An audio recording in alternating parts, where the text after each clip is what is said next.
Happy New Year. Thank you for joining us on this special edition of Tigrai Media House.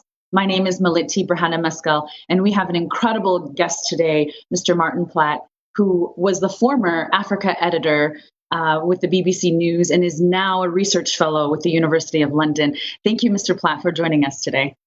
It's a pleasure to be here.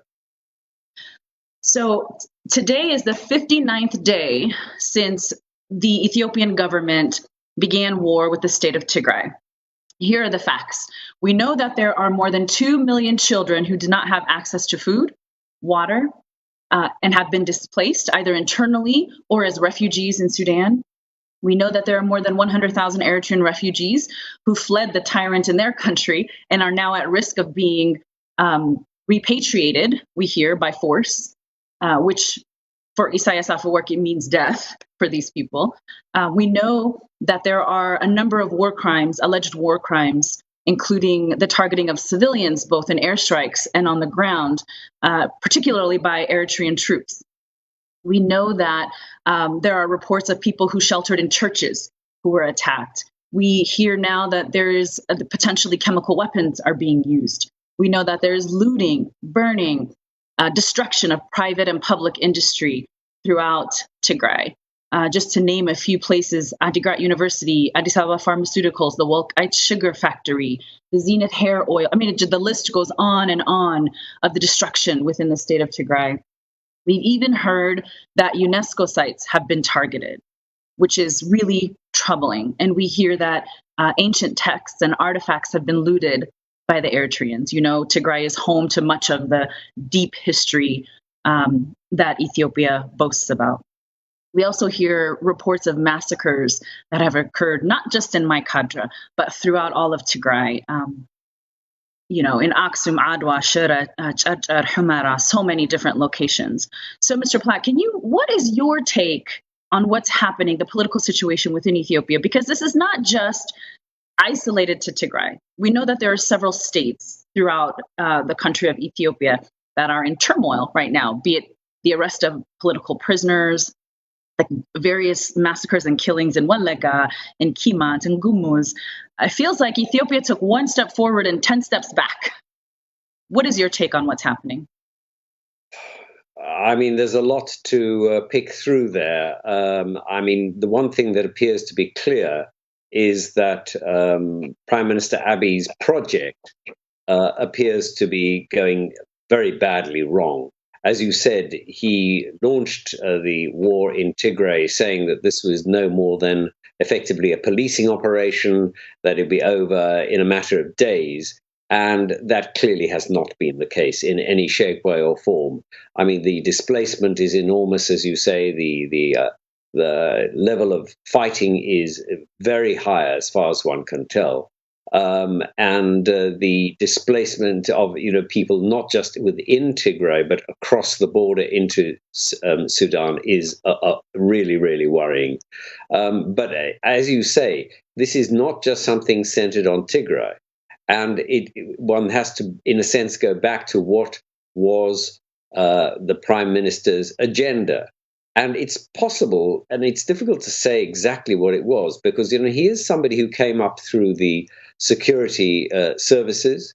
Mm-hmm. He's not somebody who, has been elected in an open and democratic manner. The amount of information really about what he stands for is quite limited.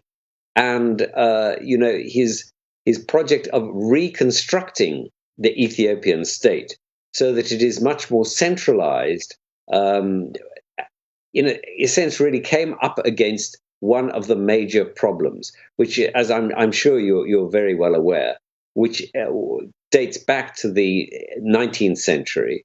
And I don't want to go through the whole of Ethiopian history, for goodness sake, which is, one of the great glories of Ethiopia is its extraordinary history.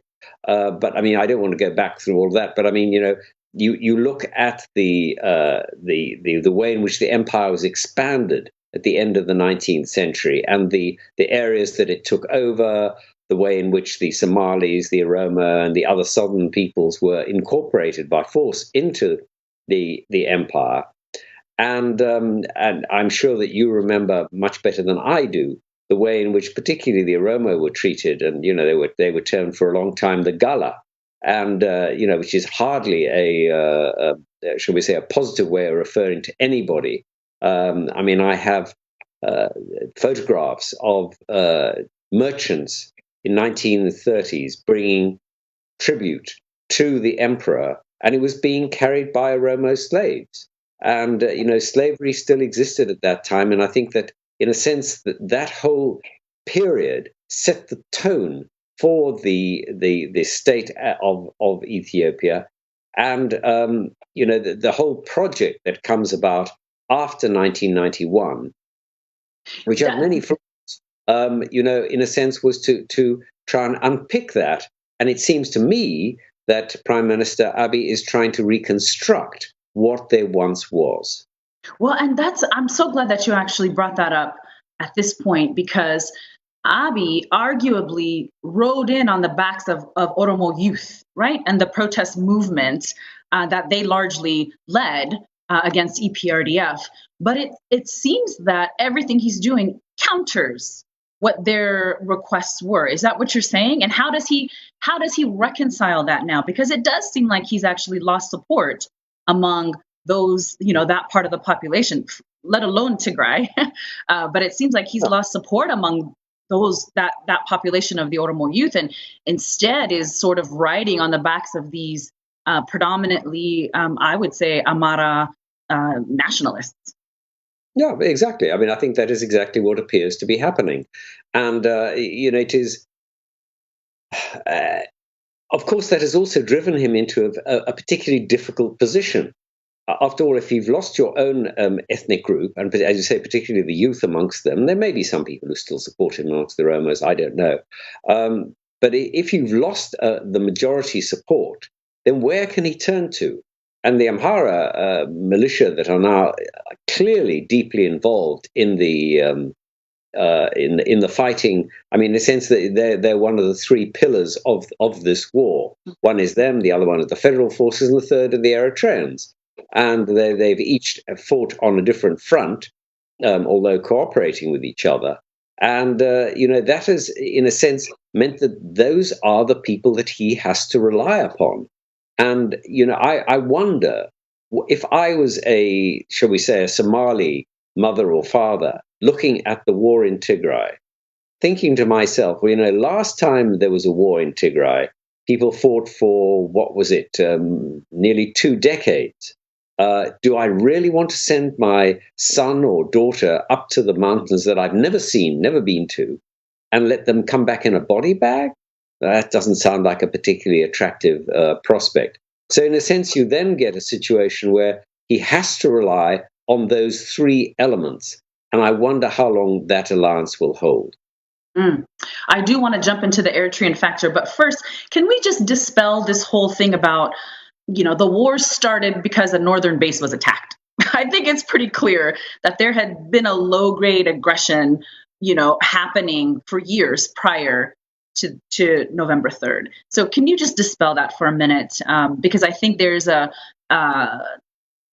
Abiy is trying to sell this story about this was a reaction to something that happened. But I think there's enough evidence now to show that that's not the case. Oh no, I think that isn't the case. Let me be honest. I don't think that the TPLF played this, shall we say, in a way that was perhaps the most advantageous. They did refuse to allow the heavy weaponry to be withdrawn from the northern border area with Eritrea. They were blocked by popular demonstrations.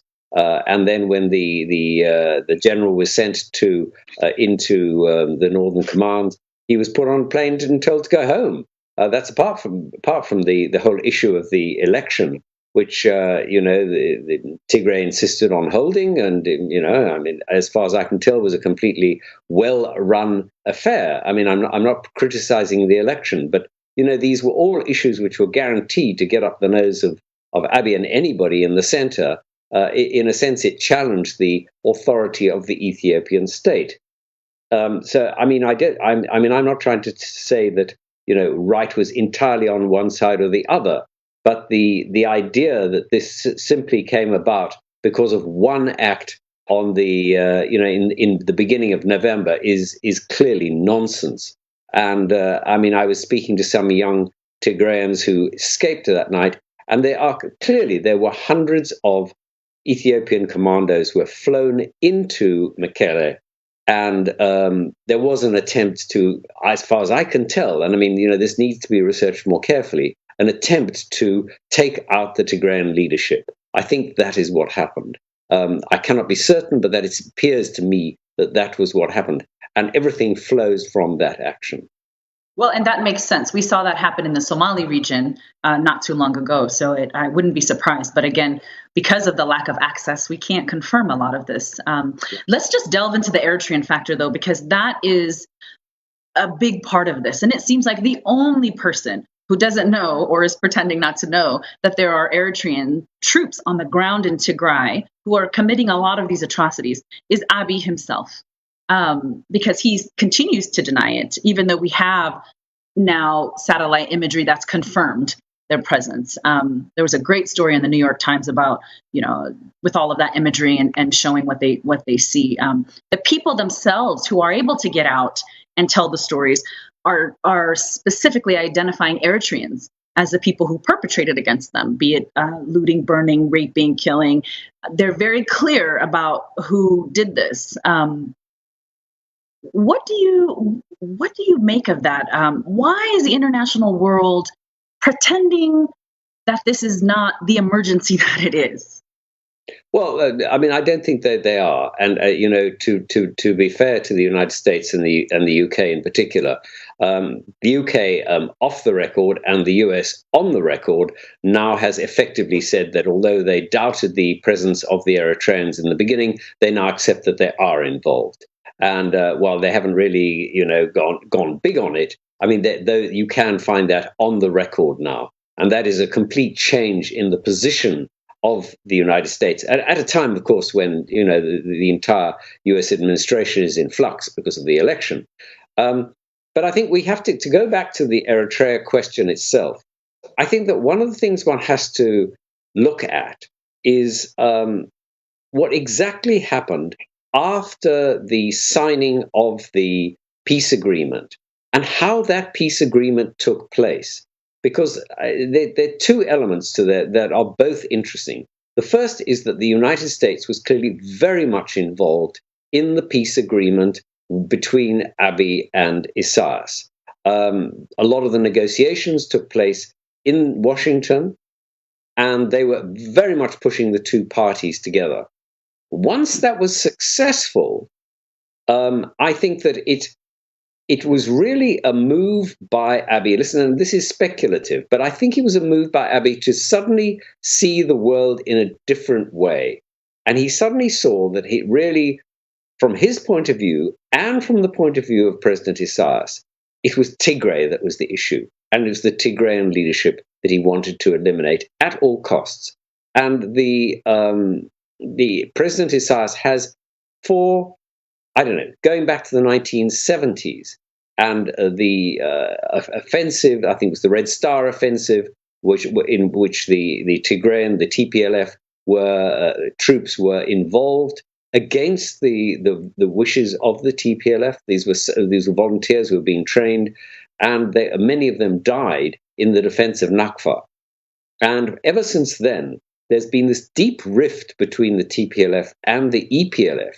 And there were many bitter elements to that, and we can go into them if you want to. But I mean, that is where the origin of all this problem comes about.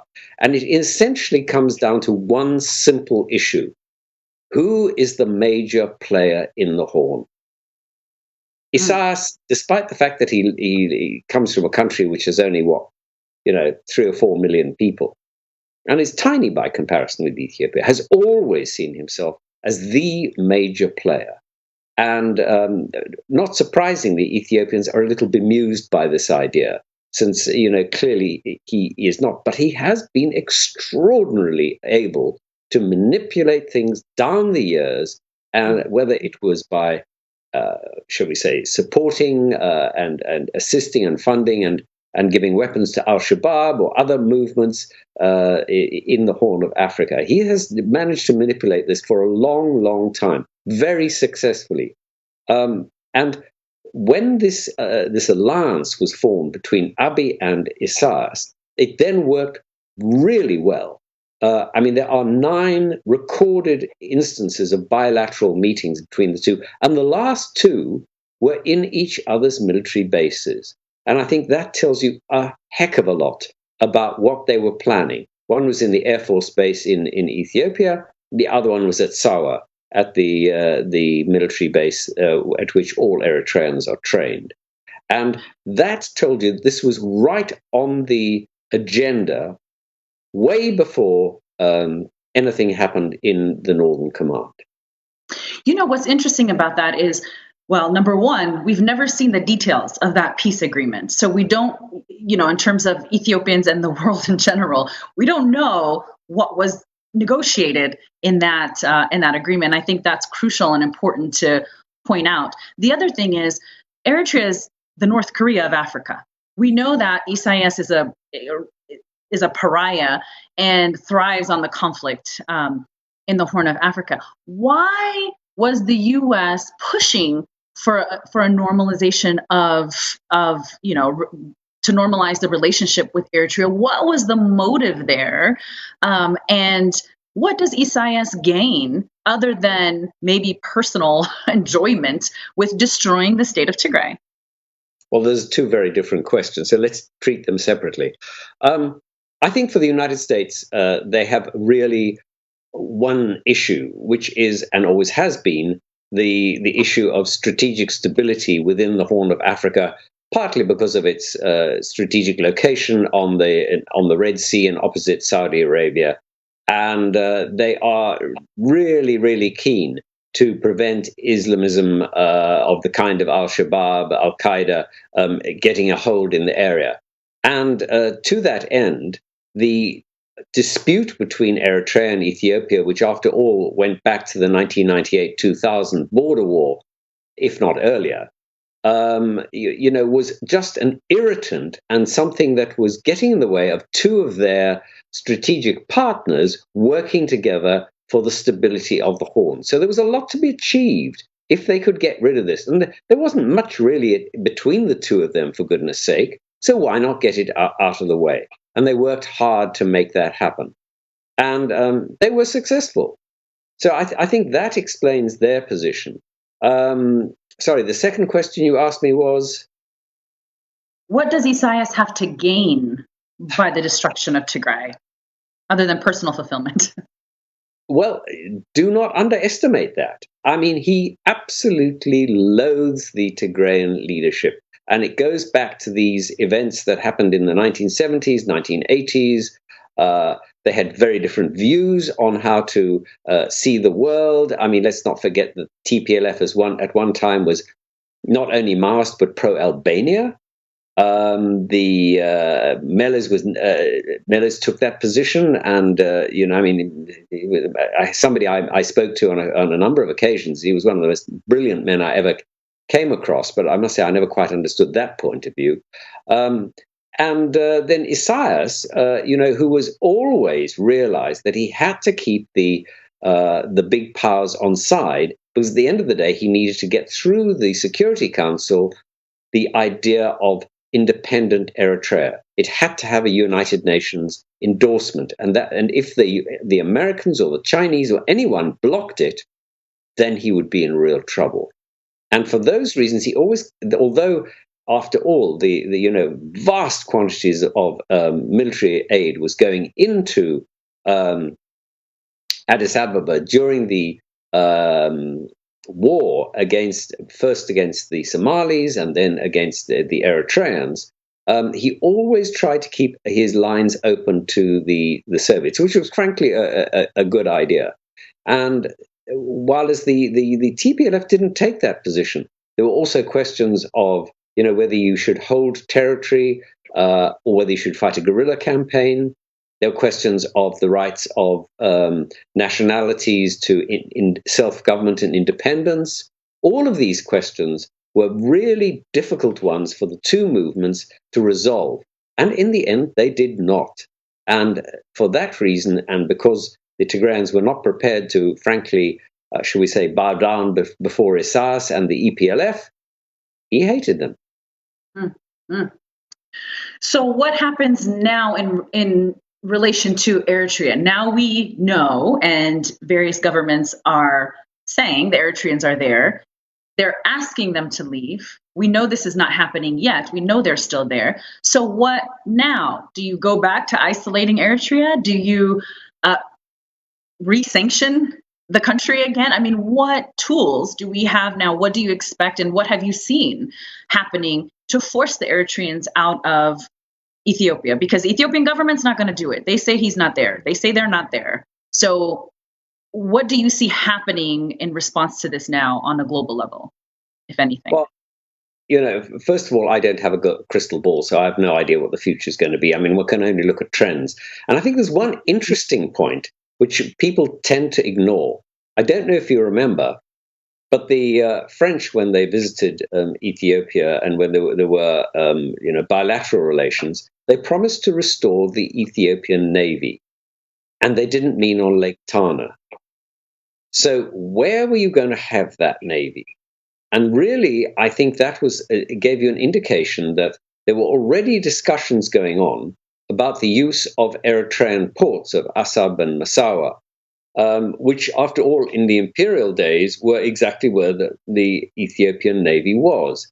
And I think going back a long way, there was already an idea that perhaps there would be some kind of federal structure between Eritrea and Ethiopia.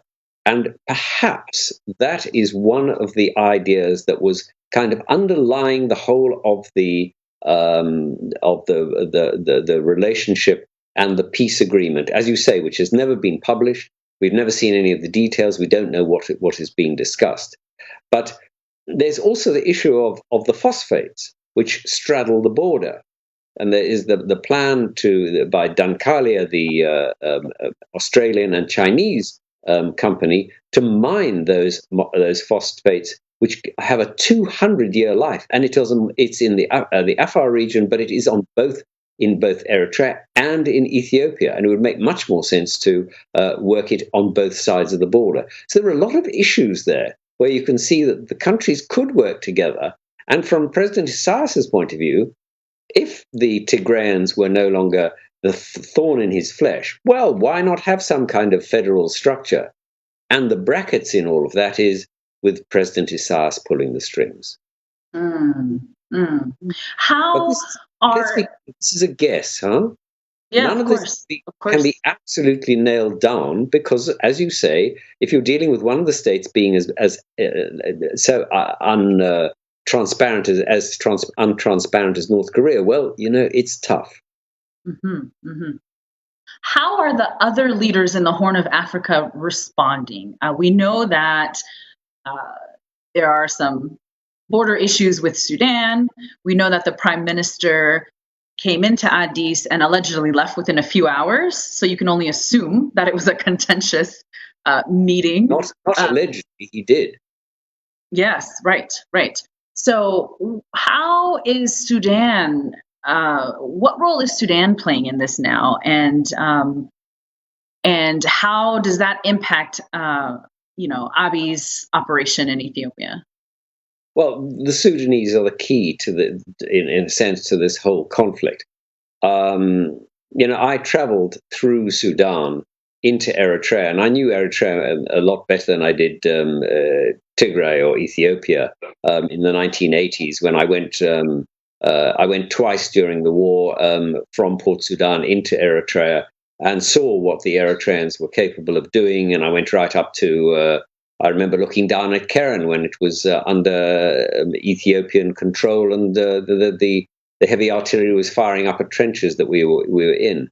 So I saw the bases that the Eritreans had and the supply channels that they had, which were absolutely vital in the war that they prosecuted against Ethiopia. And I presume that the Tigrayans had exactly the same. And beyond that, of course, especially during the 84-85 famine, which was appalling famine, aid flowed in through Sudan. Now, if this is going to be another, shall we say, 10-year, 20-year war, then Tigray will desperately require exactly the same access to Sudan. And the fact that the Sudanese now have a serious conflict with the Ethiopians over the Alfaga triangle, and apologies if I've mispronounced it, will, of course, be a huge issue because it is unresolvable, particularly because it was the Amhara who were farming in what is a very fertile area, and the fact that they have lost that to the Sudanese will be a thorn in the side of the Amhara, who, of course, as we've been discussing, is one of Abiy's key allies. Mm-hmm. Hasn't it been, if I'm not mistaken, though, it was determined well before EPRDF came into the picture that that was Sudanese land. And so the Ethiopian farmers were sort of leasing it and using the land. Is that your understanding of what the relationship was up until this point? If you want to read the 1901, 1901 and 1902 treaties between the Italians, the British, the Egyptians, and Emperor Menelik, I wish you luck. There's never been absolute clarity on it, and I think let's say it's disputed territory.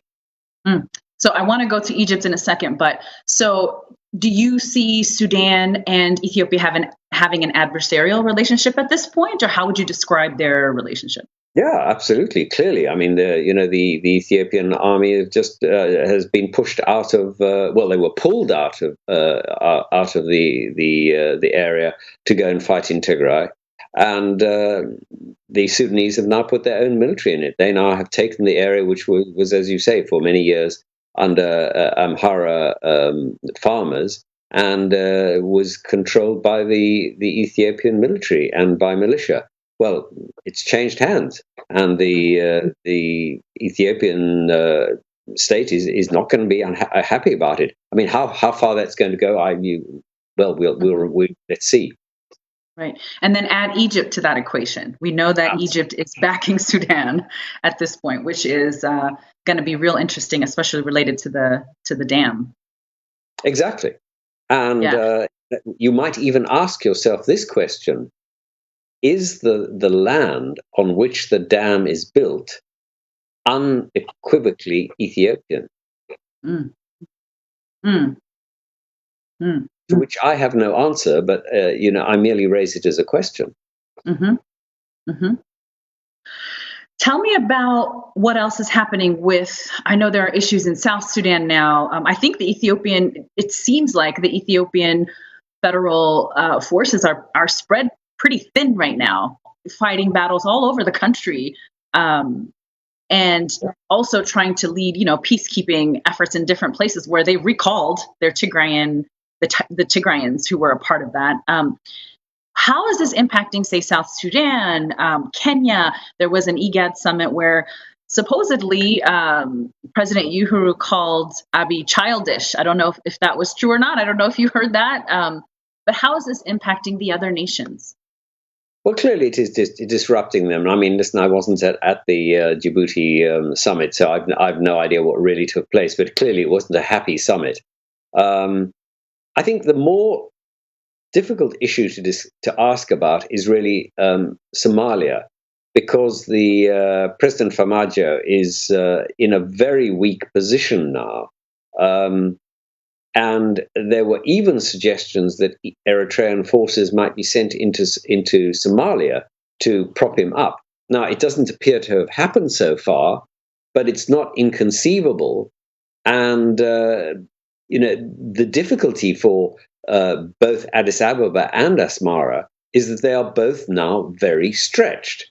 And since the TPLF seem to be running a pretty sophisticated and well-organized guerrilla campaign, which will tie down forces, and it is the most grueling, difficult war to fight. I mean, you only have to look at what the Americans discovered in Afghanistan, or the Russians before them, or the British before them in Afghanistan. I mean, the British were defeated on many occasions. I mean, I don't know if you know, but sorry, this is just an aside. But there was one army which the British had, which they sent into Afghanistan. One man rode out. That was it. So, I mean, guerrilla warfare can grind you down, and it is really tough to win. And, there are not that many examples of where it has been successfully contained. I mean, one can find some, but I mean, there aren't that many. So it's sucking in both the Ethiopian federal forces and the Eritreans, and how long they'll be able to keep that up when it's extremely expensive to fight a war, I don't know. Well, and we heard recently about troops who returned to Mekelle, and there were about 6,000 of them, if I got the number right, and only 800 returned.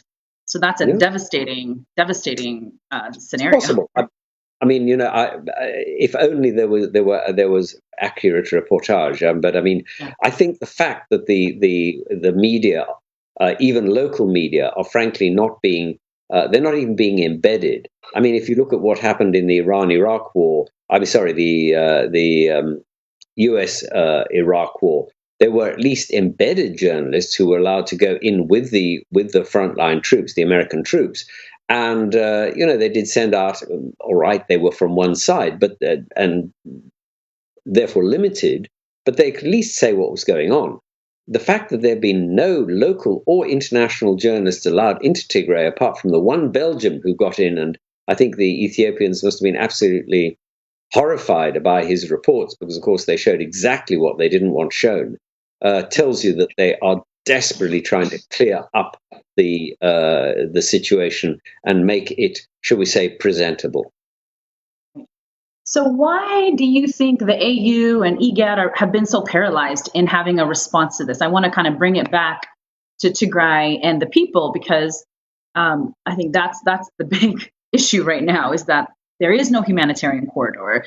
He's arresting journalists. Abiy Ahmed is arresting journalists. So we're not able to get any information. So it must be worse on the ground than we can even imagine. So why have these agencies, why are they so paralyzed? Why can't they? I mean, when do you stop asking for access and take it? Well, you remind me of the last major robust action by the African Union. It's been that kind of organization for a long, long time. The one thing they agreed on, and as a South African by origin, I can say this with great pleasure, was on apartheid, and they really, really were united and powerful in their opposition to it. Ever since then, it's been weak, floundering, and it's a dumping ground for failed politicians. I'm afraid that's the reality of it, and nobody is prepared to give it the AU has the power, rather like the UN, that the nation states give to it, and if you don't give, it doesn't have. Wow, a dumping ground for failed politicians. It's true. I hear you. So the law and order operation hasn't even achieved its basic mission, which was to arrest, I thought it was 12, but then the number went to 74, and the number keeps changing, but they haven't even accomplished that. There's even a reward out now for locals, for Tigrayans who are willing, or I guess anyone who's willing to turn in these so-called wanted leaders. It seems like it would have been nice to offer that on the front end and not on the back end after devastating a whole state of people. There was a really great article about questioning the legitimacy of Abiy now. What do you think of that? Do you think that obviously getting the Nobel Peace Prize just automatically, I think, gave Abiy a type of legitimacy he may not have had, and a little bit more room than he may not have had otherwise. Do you think that externally, his legitimacy is being questioned, and internally. I, for one, following Ethiopian Twitter, am seeing even some non-Tigrayans now who are starting to speak up and go, uh-oh, maybe we misjudged this. Something isn't right here. They're not maybe as forthright as they could be with what's happening. But what do you make of his situation? Obviously, he's unelected. He was never elected. It was a backroom deal, and he was appointed. He's postponed the elections at least 4 times now. Supposedly, they're going to happen in June. What do you make of his legitimacy now inside the country and outside the country? Well, I think he's taken a huge hit. I would hate to pontificate about his support inside the country. I think we need to see that. But outside the country, I think he has been really lost prestige. Everyone was enormously enthusiastic about him. As you say, he won the Nobel Peace Prize, but then, quite frankly, so did Aung San Suu Kyi, and the gloss went off her. Another one of the great winners of the Nobel Peace Prize was Henry Kissinger for Vietnam. And that went on for years afterwards. So I'm afraid the Nobel Peace Committee has some explaining to do, and not just because of Prime Minister Abiy. And people have raised this. They've asked that the committee should withdraw the prize. There is no precedent for doing that. So I don't think it'll happen. But the gloss has come off Mr. Abiy, and I think that it will be difficult for him to reinstate his position in the eyes of the rest of the world, especially when he's not allowing humanitarian access and the access of the journalists and the international community to the war front. Last question, and then I'll let you close out. What should we be watching for now? What are some key indicators or key things that you're watching and paying attention to for to project a change in what's happening in the area? What are the main things that you're watching and waiting for at this point? Well, I think 2 things. The first is, and it's been noticeable that the Tigrayan leadership, after being very vocal in the first few weeks, have become less so. And perhaps you pick them up, but I don't sense that they have really projected themselves in the way that they did initially, and I ask myself why. So I would, that would be interesting to hear. And I think that the second thing is look at both the as you pointed out, the views of the neighbors. Where are they going? Are they beginning to think that this is a hopeless project? How are the Egyptians reacting? There's plenty to come in there. What about the OAU? Sorry, not the OAU. The UAE, the Saudis. Where are they going with this? Because they all have some hold over these activities. And then, of course, there's the battlefront. In the end, this will come down to who has the ability to hold out. And I hate wars. The suffering, the immense suffering, whether you're a soldier or you're a civilian, that especially guerrilla wars inflict on people are just terrible. And for your community that went through the war that ended in 1991, then went through the border war, in which, I don't know, people say 100,000 died, and I think it's an underestimate. I think more died than that. Now, a third war like this. This suffering is just appalling. Nobody. Where does it end? Yeah, I agree. Where does it end? I can tell you, my grandmother has lived through 3 aerial strikes as a Tigrayan in her lifetime alone. So it's devastating. I hope that with this new year, we all have our prayers and wishes. One of which for the Tigrayan people is certainly to be able to reach their families and to bring an end to these atrocities that are happening. Thank you so much, Mr. Plaut. We appreciate your expertise and you being so generous with your time, and hope we'll see you again in this year. It's a pleasure to be with you, and as I say, I wish we were meeting under better circumstances. Thank you.